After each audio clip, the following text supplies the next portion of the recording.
A neighbor decided to take matters into her own hands, cutting down my decades-old tree without permission, all in the name of property values. But what she didn't expect was the $30,000 price tag that came with her actions. As her power trip crumbled under the weight of legal consequences, the quiet neighborhood was forced to reckon with a harsh truth: no one has the right to destroy what doesn't belong to them. This is the story of how one woman's sense of entitlement led to a brutal lesson in accountability and a powerful shift in the neighborhood's balance of power. There are certain kinds of trees that don't just grow, they belong. They anchor a yard the way a porch light anchors a front door. They're the first thing you notice when you turn onto the street, and the last thing you remember when you leave. In our neighborhood, that tree was mine. It wasn't exotic. It wasn't a rare imported showpiece. It was simply old, healthy, and unmistakably established, a broad canopied shade tree that had watched the street change over decades. Kids had learned to ride bikes beneath it. Delivery drivers used it as a landmark. In the summer, it threw a wide patch of cool over the driveway like a blessing. And because this was an HOA neighborhood, that also meant one thing: it was a target. The HOA had moved in like a second weather system, quiet when everything looked uniform, aggressive the moment anything dared to show a personality. Perfect lawns, approved paint palettes, identical mailboxes, and landscaping that had to look curated but never personal. The rulebook was thicker than it had any right to be. Every year they added clarifications, which was a polite way of saying they found new ways to find people. When I bought the house, the tree was one of the reasons I chose it. I saw the yard and thought about the kind of life you could build in a place that had already grown something that steady. The inspection report listed it as healthy. The previous owner mentioned it like you'd mention a reliable friend. It had a name in my head long before I ever admitted it out loud. But some people don't see trees. They see control. Her name was Marlene. Everyone called her Karen without ever calling her Karen. She lived 3 houses down, close enough to keep a routine eye on my front yard without looking like she was watching, though she absolutely was. She had the posture of someone who believed the neighborhood was her personal project. Always upright, always moving like she had somewhere official to be, even when she was simply walking her dog in little loops that kept her near the homes she liked to monitor. She had that HOA energy people joke about, clipboard confidence without the clipboard. The kind of person who treated landscaping like a moral issue. If grass wasn't trimmed to an exact height, she didn't think of it as a preference, she thought of it as a threat. I noticed her early, the way you notice a wasp near your drink. At first, it was subtle. A lingering glance when I unloaded boxes. A slow, deliberate look at the front yard, then the tree, then back at me as if she wanted to plant a thought in my head without speaking. Then came the neighborhood rhythm: trash days, lawn days, mailbox days, the invisible calendar of people who took pride in being predictably perfect. I wasn't messy. I wasn't loud. I wasn't doing anything that violated rules. I was just not obsessed. The tree was messy in the way nature is messy. It dropped leaves, which I raked. It shed tiny twigs after storms, which I picked up. It threw shade that made my grass slightly less eager in one patch, which I handled with seed and patience. It was normal yard stuff. But in an HOA, normal yard stuff becomes a kind of heresy.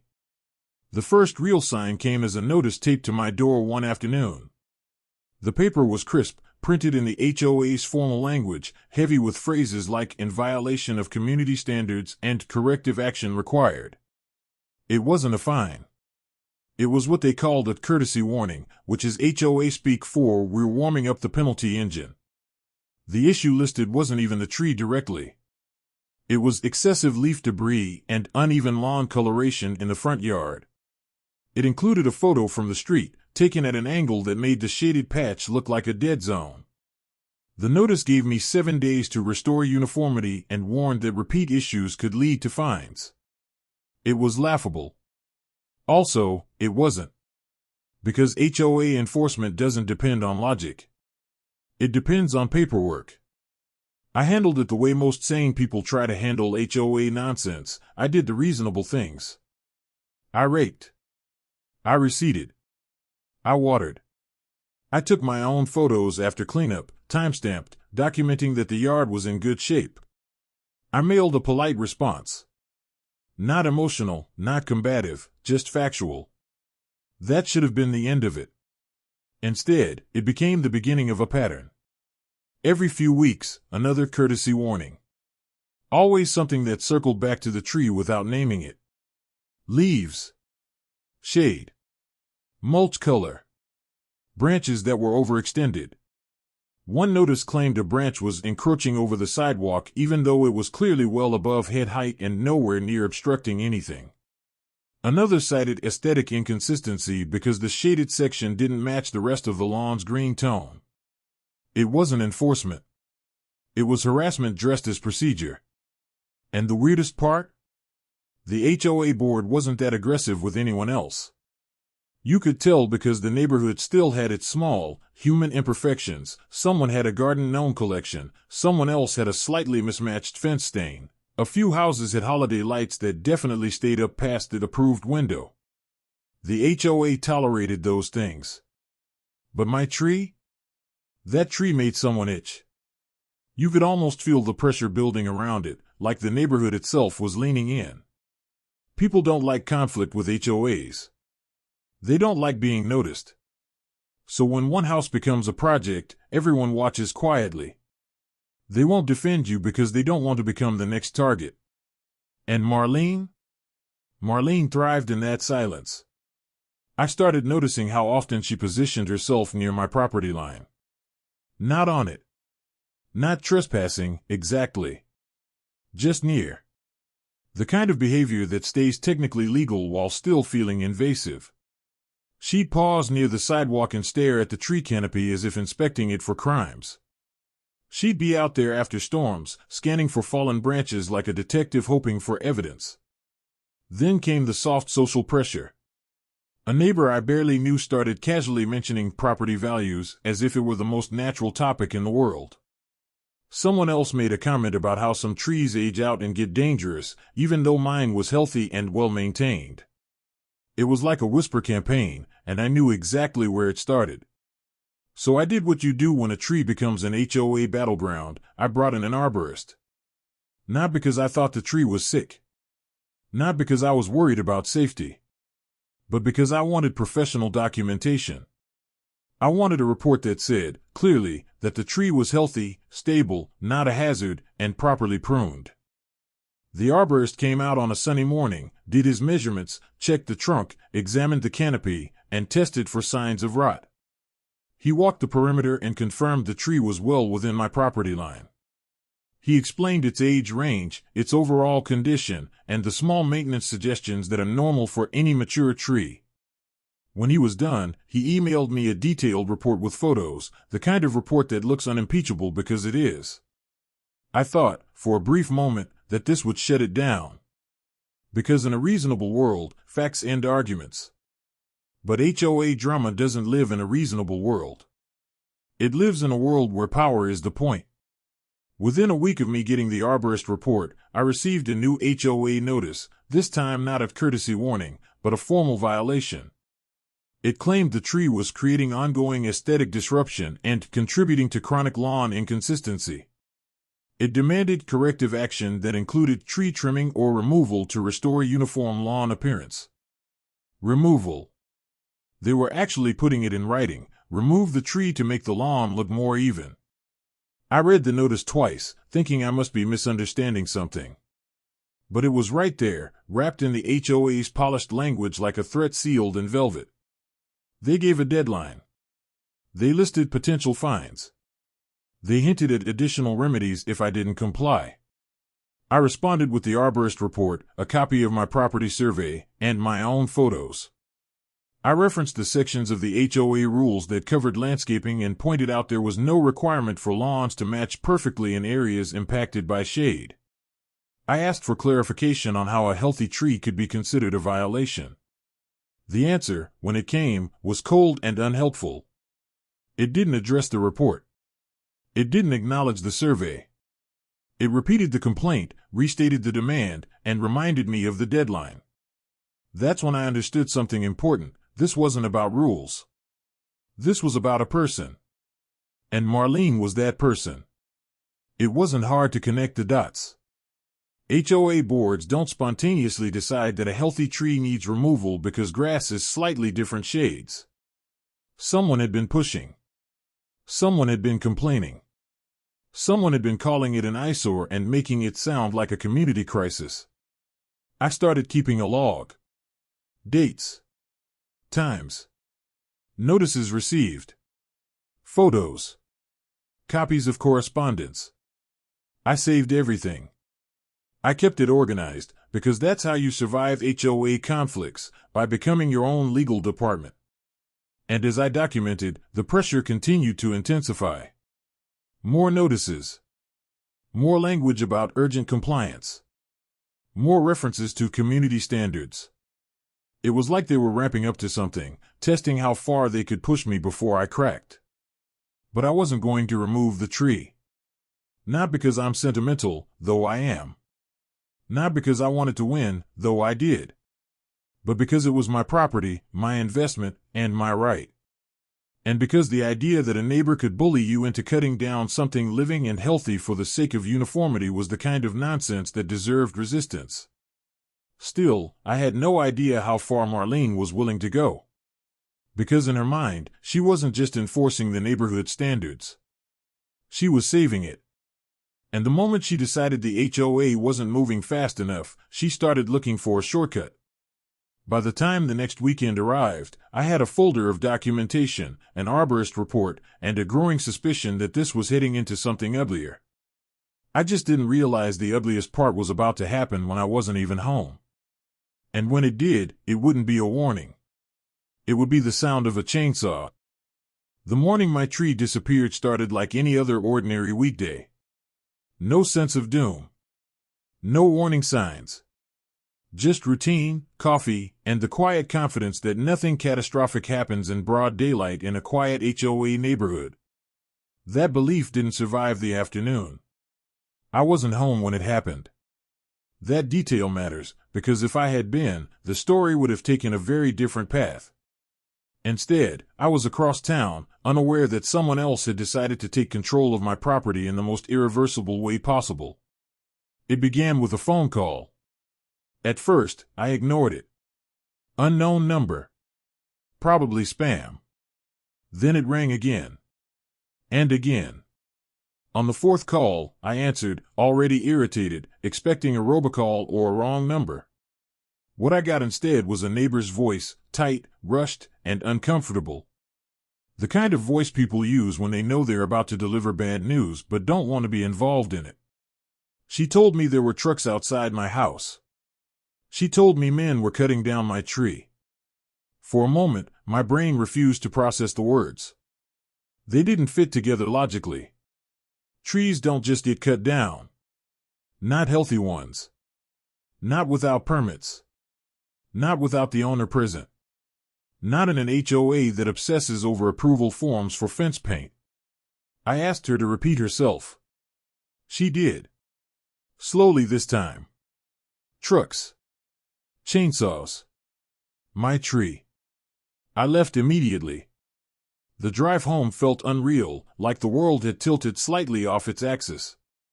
Every red light felt personal. Every slow driver felt like an obstacle placed deliberately between me and whatever nightmare was unfolding on my front lawn.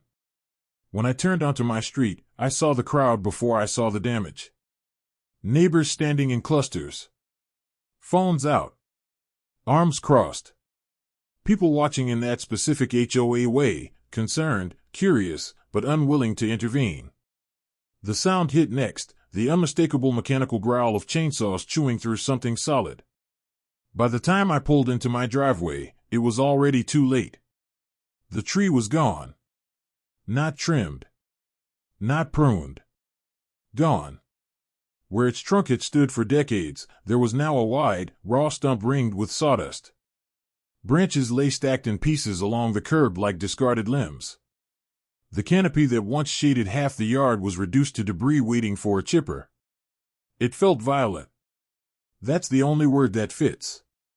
Not dramatic violence, but the quiet, procedural kind, the kind that happens when someone believes they're entitled to decide for you. The crew was still there, loading equipment. Professional looking. Branded trucks. Hard hats.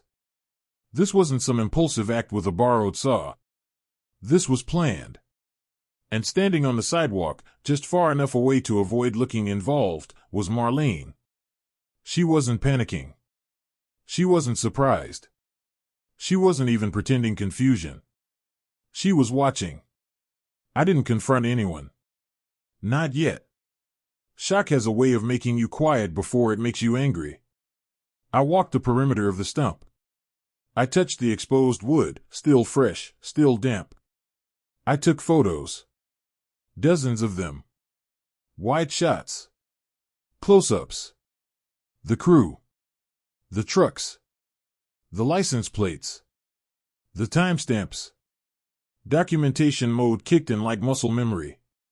Only then did I approach the crew supervisor. He was polite. Calm. Completely convinced this was legitimate work. He explained that they'd been contracted to remove a hazardous tree after receiving authorization from someone representing the property. That phrase hit hard. Representing the property. I asked to see the work order. He showed me.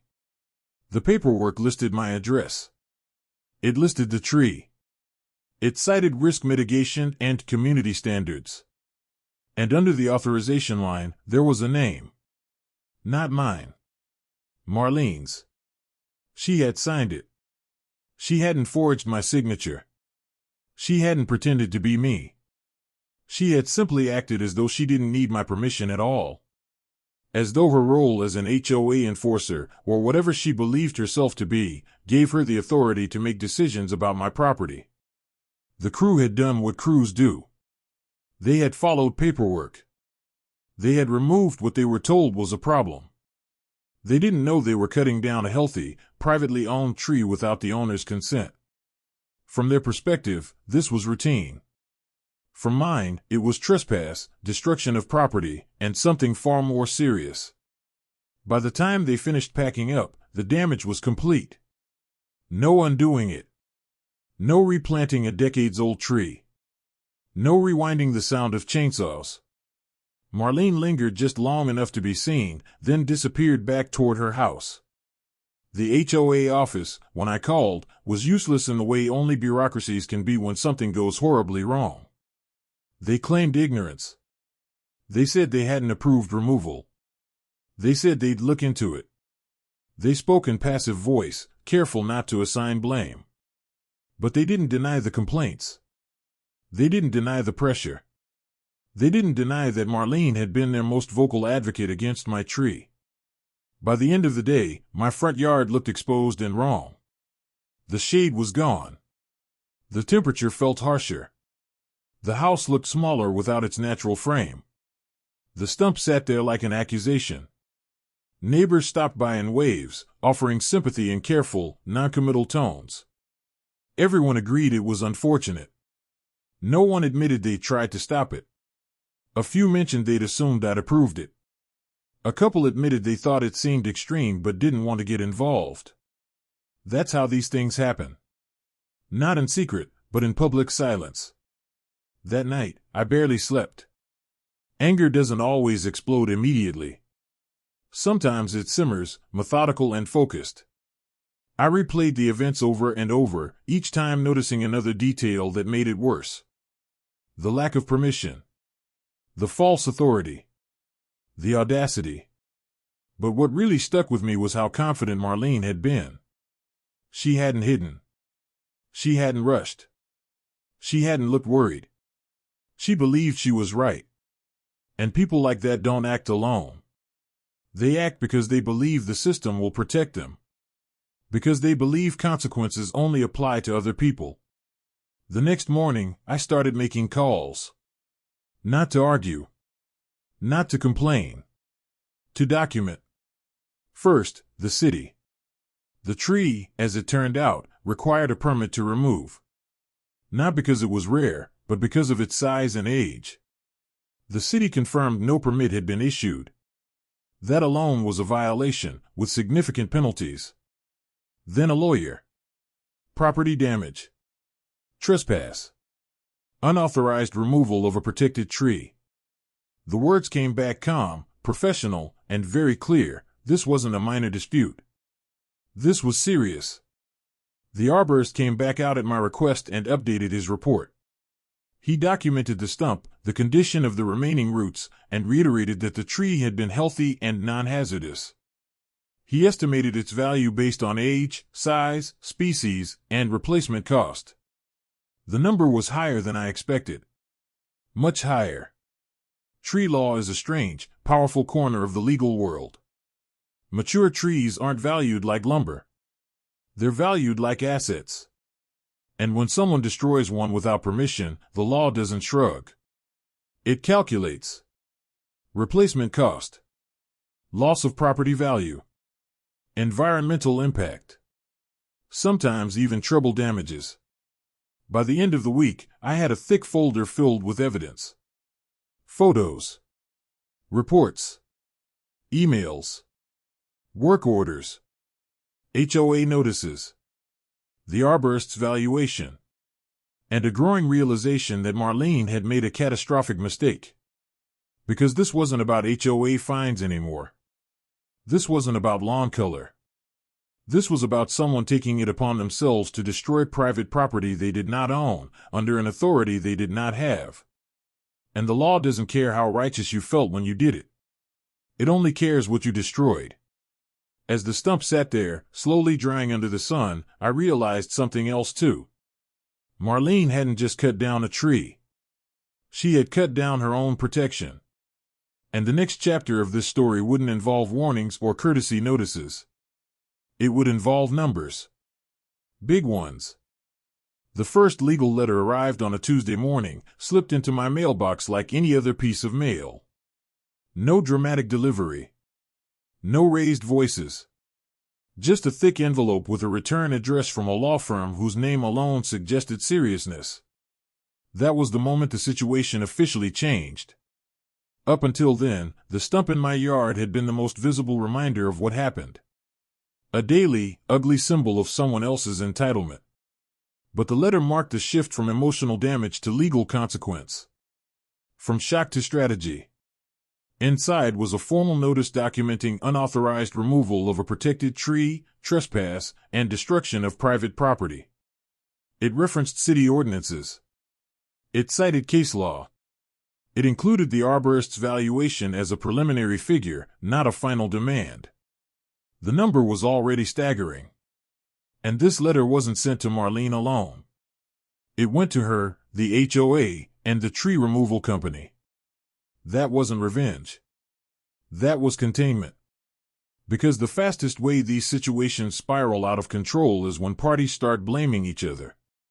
By notifying everyone at once, the lawyer ensured no one could quietly pretend they weren't involved. Everyone was now officially on the record. The HOA responded first. Not with an apology. With panic. Their letter was full of distancing language. They claimed Marlene had acted independently. They emphasized that the HOA board had not formally approved removal. They insisted they had no authority to authorize tree cutting on private property without homeowner consent. All of which was interesting, considering the months of written pressure they had applied. They tried to frame Marlene as a rogue actor. That strategy collapsed almost immediately. Because documentation doesn't care about spin. The emails showed repeated HOA communications encouraging corrective action. The violation notices referenced removal as an acceptable solution. And most damning of all, Marlene's role within the HOA wasn't informal. She wasn't just a busybody neighbor. She was a committee member tasked with community compliance. Which meant she hadn't acted as a random individual. She had acted with perceived authority. And perceived authority is dangerous when it meets entitlement. Marlene, for her part, didn't respond right away. That silence spoke volumes. People who are confident they did nothing wrong usually rush to defend themselves. People who realize, too late, that they may have crossed an irreversible line tend to disappear while they search for an exit. In the meantime, the city followed up. An inspector came out to confirm the stump and measure its diameter. He documented the absence of a permit. He took photos. He asked who had authorized the work.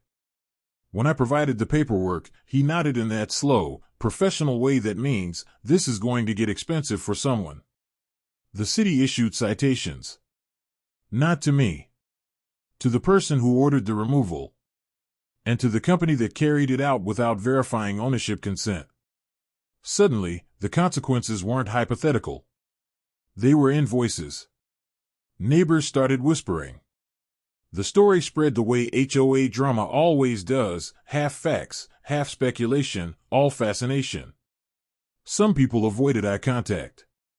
Others suddenly wanted to talk. A few offered apologies for not intervening. Most just wanted to know how bad it was going to get. I didn't speculate. I didn't brag. I didn't threaten. I let the paperwork speak. The arborist's final valuation came in the following week. $30,000.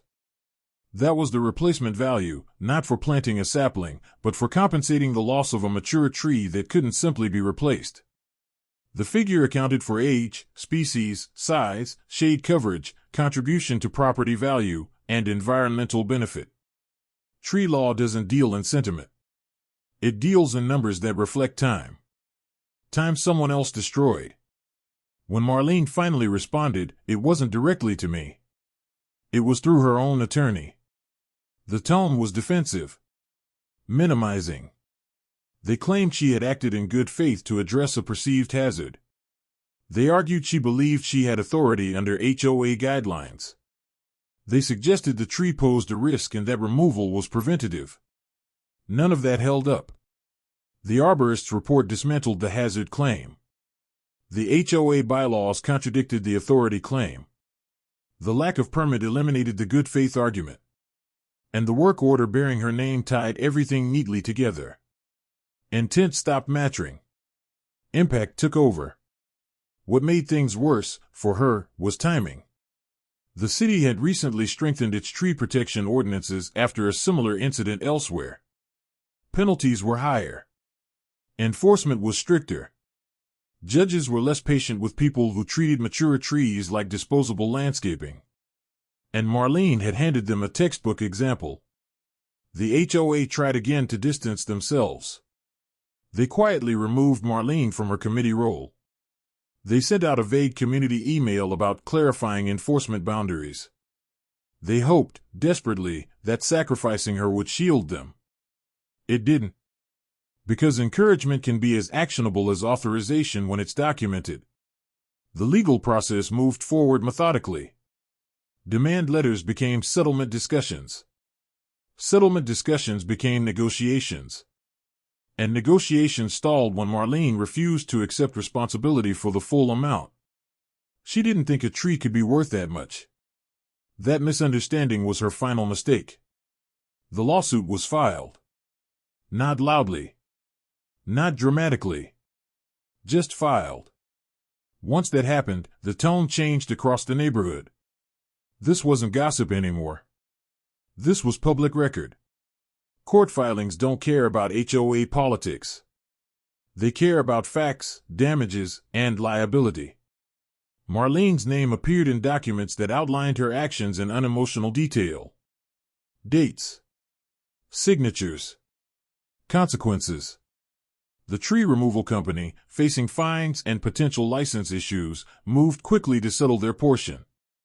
They admitted fault for not verifying ownership and paid a significant amount toward damages. The city fines were paid. That left Marlene. And the HOA. The HOA, sensing danger, pushed for settlement. They wanted this to go away. They offered a partial payment. They asked for releases. They promised policy changes. It wasn't enough. Because the law doesn't negotiate with feelings. It negotiates with responsibility.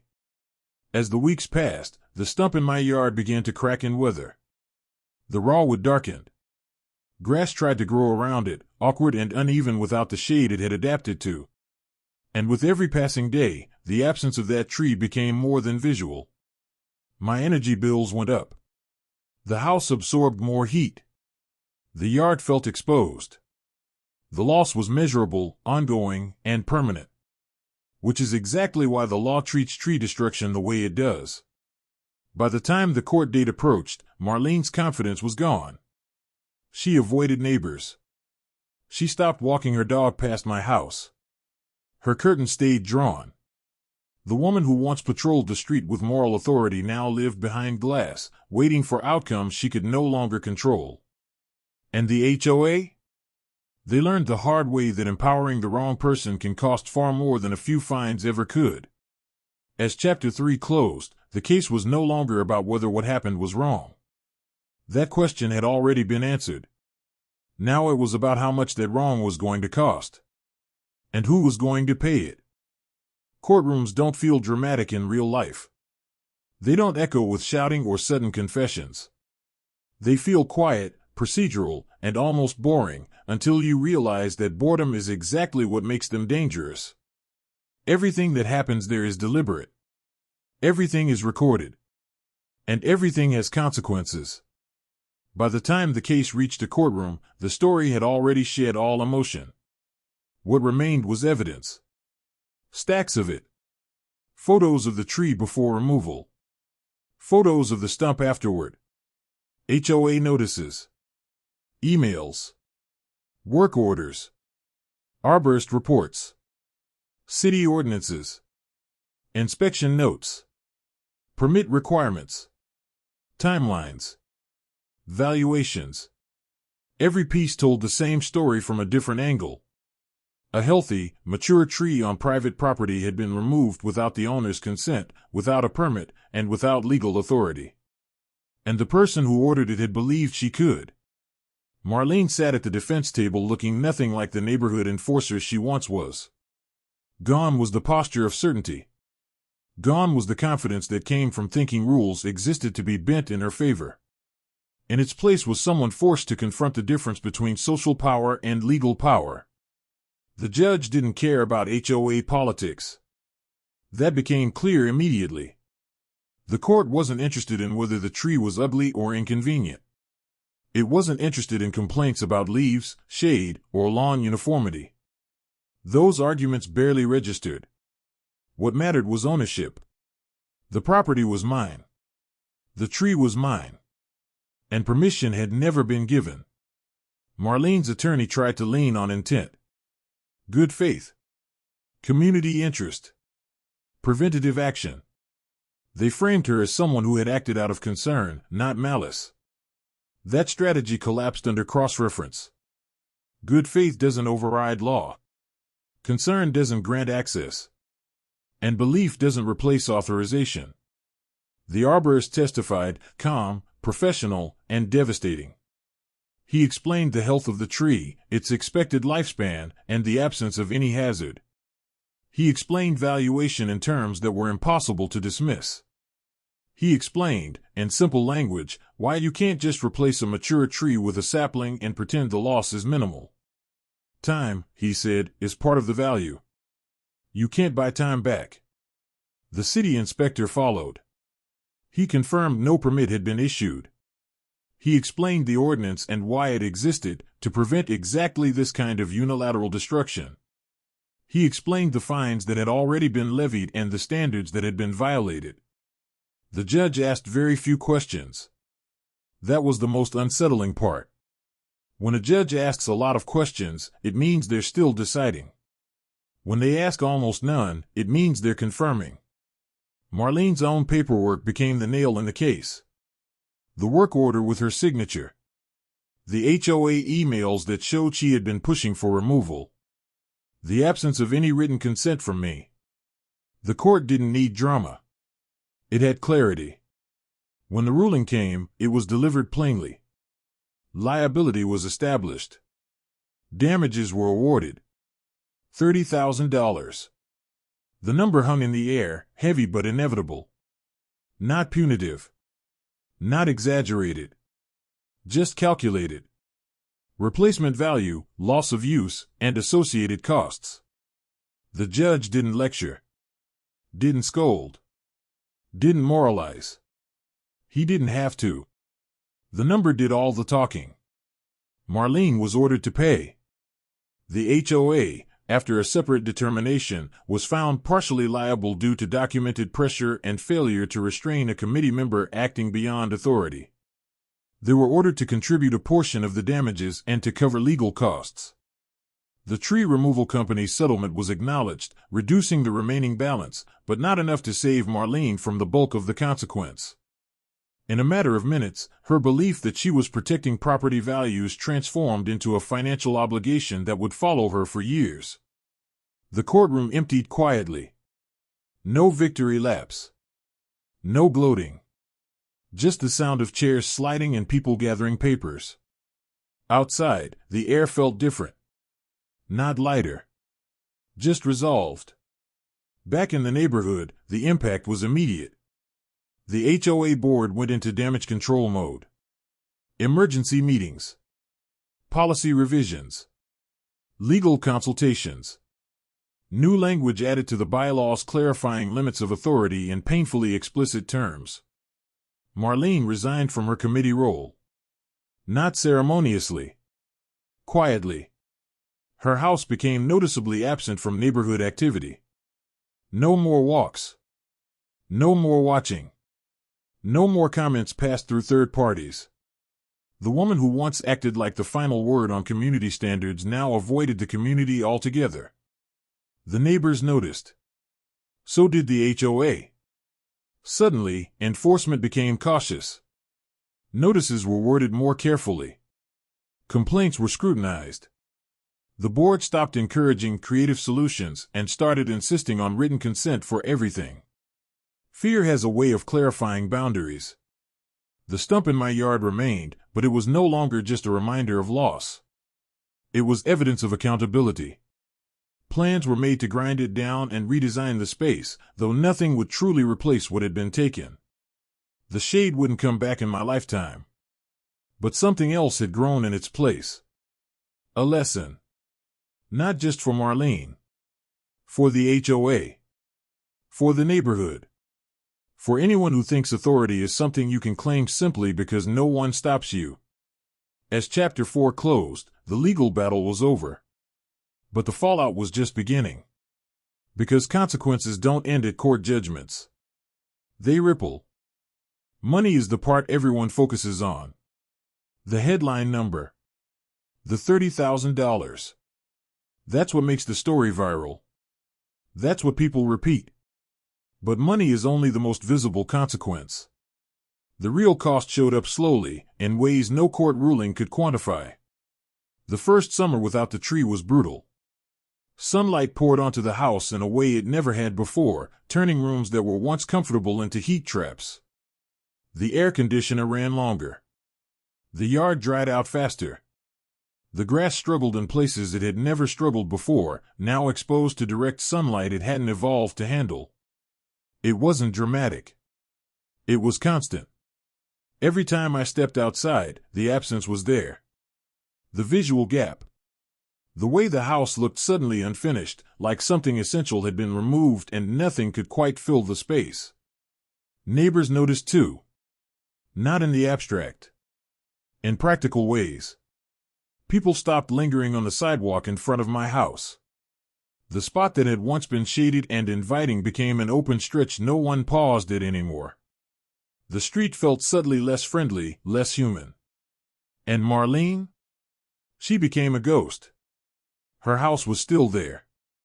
Lights still turned on at night. Trash still went out on schedule. But she was no longer a presence. The woman who once believed she was the guardian of the neighborhood now lived behind closed doors, avoiding the very community she claimed to protect. The HOA, in contrast, became hypervisible. They announced policy changes with the enthusiasm of people desperate to demonstrate reform. New procedures. New approval chains. New disclaimers about authority.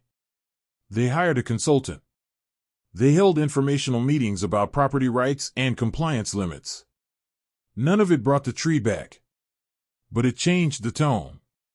People who had quietly tolerated overreach began asking questions. Homeowners pushed back more often. Notices were challenged. The automatic compliance the HOA had relied on started to erode. Fear cuts both ways. The settlement payments started arriving in installments. Checks. Transfers. Official, documented acknowledgments of responsibility. It wasn't satisfying. It wasn't emotional. It was transactional. And yet, each one reinforced the same truth: what happened mattered. The tree removal company sent a letter of apology. Carefully worded. Legally reviewed. They updated their procedures, they said. They would verify ownership consent more thoroughly in the future. Good for them. Too late for the tree. The city followed up once more to ensure compliance with stump removal regulations. Even in the aftermath, the bureaucracy rolled on. Rules applied now that the damage was done. Life, eventually, settled into a new normal. The yard was redesigned. A different tree was planted, not as a replacement, because replacements imply equivalence, but as a future investment. It would take decades to offer what the old one had given freely. But planting it felt necessary. Not as closure. As defiance. Because the real danger in these situations isn't just the loss. It's the message that someone can take something from you and walk away unchallenged. Marlene didn't walk away unchallenged. And that mattered more than the money. The neighborhood learned something too. People stopped assuming that HOA authority was absolute. They stopped confusing loud confidence with legal power. They began reading bylaws more closely. They started documenting interactions. They asked for things in writing. The culture shifted. Not overnight, but permanently. Every now and then, someone would mention the tree in passing. Not dramatically. Just a comment about how nice it used to be. How much shade it gave. How different the street looked now. Those comments weren't salt in the wound. They were validation. Because loss acknowledged is loss shared.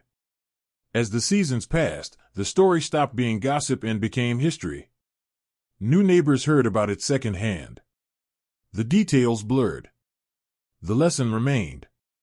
You don't get to decide what happens on someone else's property just because you think you know better. And as Chapter 5 came to a close, one thing was clear. The consequences of entitlement don't end when the check clears. They linger. In reputations. In relationships. In the quiet knowledge that you crossed a line and couldn't undo it. Time does what time always does. It puts space between you and the immediate consequences, giving everything a sense of finality, even when the effects are still being felt. The $30,000 was paid. The tree had been replaced. The legal process had unfolded, its slow, methodical rhythm shaking out the details until there was nothing left to litigate. But the legacy of that tree lived on in ways that didn't involve money. People didn't forget. It wasn't about the tree anymore, not really. It became about what the tree represented. It was no longer just a property dispute or a case of misunderstood authority. It was about control, who gets to decide what happens in a neighborhood, and who gets to say no when things go too far. In the months after the settlement, I could feel the change in the air. A different kind of awareness had settled over the neighborhood. Subtle but significant. People didn't talk about it much. HOA drama is the kind of thing neighbors don't like to get too vocal about, but it was in the air. People had started to question what they had once accepted. Whether it was the HOA's power, or Marlene's influence, or just the unspoken way things had always been done. And that shift made all the difference. I started getting more involved in the community, not out of revenge, but out of a sense of balance. I'd attended a few HOA meetings just to observe, to see how the board members interacted with the residents now that their power had been scrutinized. The meetings were more respectful, more cautious, as if everyone was afraid to cross an invisible line, afraid to push too far and find themselves on the receiving end of the kind of pushback I had given. Marlene's name became a quiet whisper at those meetings.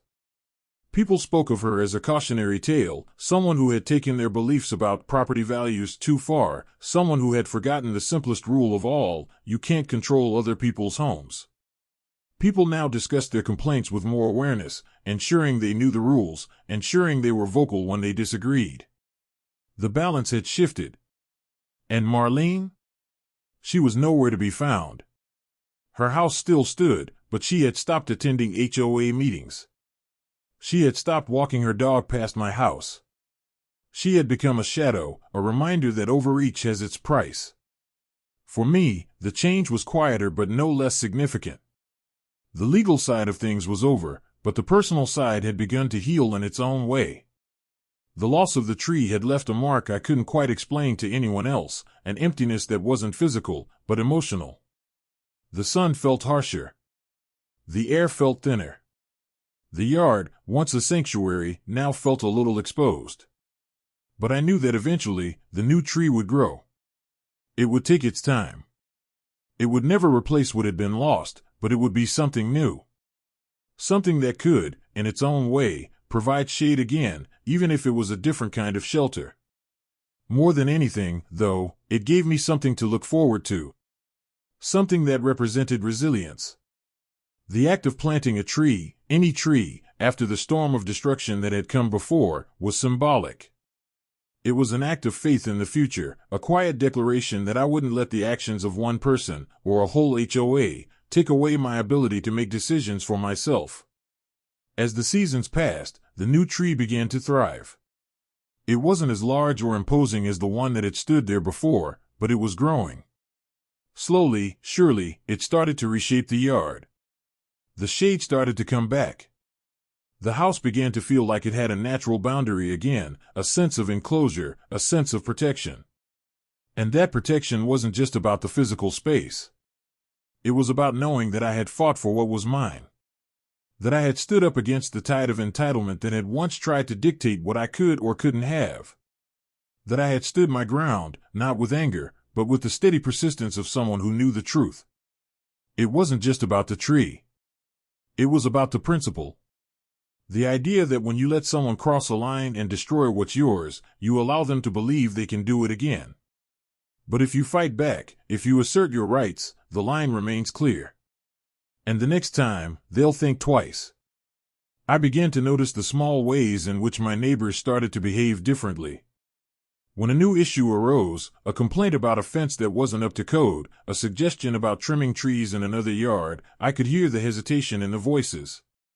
No one was immediately willing to assume that the HOA had all the power. People were more willing to speak up, more willing to ask for documentation, more willing to question authority. It wasn't a rebellion, it was just an acknowledgement that there needed to be balance. That power had to be earned, not assumed. It wasn't easy. And it wasn't perfect. There were still notices. There were still small, passive-aggressive comments. The HOA board remained cautious, trying to maintain its authority without overstepping the way it once had. Marlene still lived down the street, and every time I saw her, or more often, didn't see her, I was reminded of the price she had paid for her sense of entitlement. The once dominant figure in the neighborhood now shuffled through it, a mere shadow of her former self.